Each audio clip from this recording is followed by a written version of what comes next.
It's like it. It's getting to wow.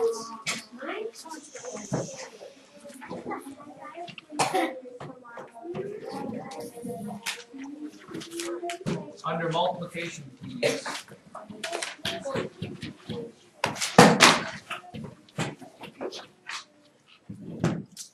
little subheading is by multiples of 10 and 100. And just so you're clear with what that is, whenever we talk about multiples in math, multiples are like counting by those numbers. So multiples of 10 would be like counting by 10, 10, 20, 30, 40, 50, and so on, and so on, and so on. Multiples of 100 would be like counting by 100, 100, 200, 300, 400, 500.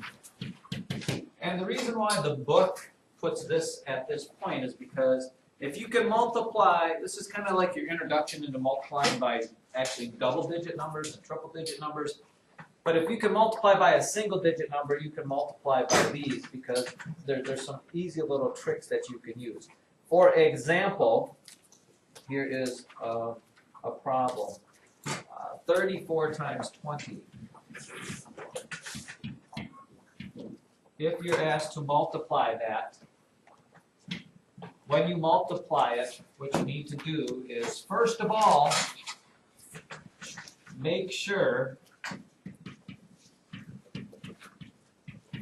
the number that ends with the 0 or zeros, you're seeing when people with that little parenthesis and an S in there, each of these 0 zeros, is on the bottom. And because of what property of multiplication, you can flip-flop numbers, so I can put this on top or that on top. Because of the commutative property where you can move numbers, I am going to put the 34 on top, and the 20 is going to go on the bottom. But when you write the 20 on the bottom, okay, what you need to do to help your life along is do what we call, and I think Mrs. Luke's taught you how to do this, you want to hang out the zeros or zeros. Dangle. I'm good with dangle. It doesn't have to be mine. Whatever word works for you. So when I write my 20 over here, instead of lining it up with this one, I'm going to put the 2 there and the 0 there. So that when you do the multiplication, you can just automatically start by bringing down this 0 and then multiply like this is this 34 times 2, a single digit thing. So 2 times 4 is 8, and 2 times 3 is 6. So it is 680. I like the word dangle. I think Mrs. Luke's was right on the money with that. Another example, example number 2. Let's say you had 300 times 15.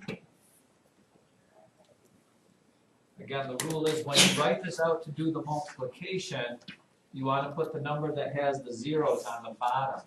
So 15 will be on the top. You put your little time sign. You're going to dangle out those zeros so it'll look like this.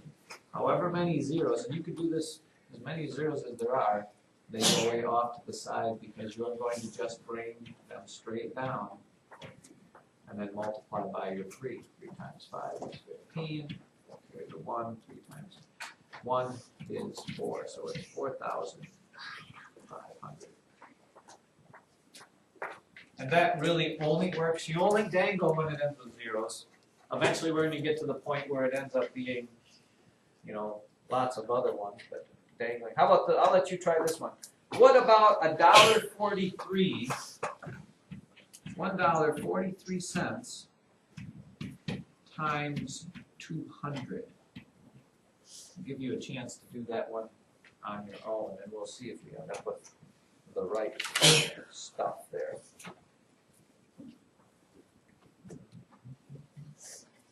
you get.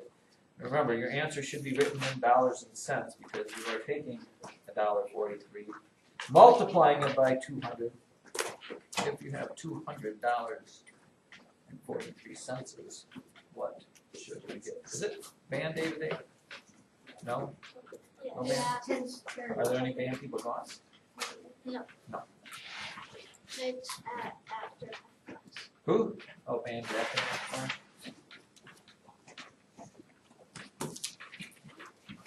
Who cares to speculate on that answer? Everybody got one out there somewhere?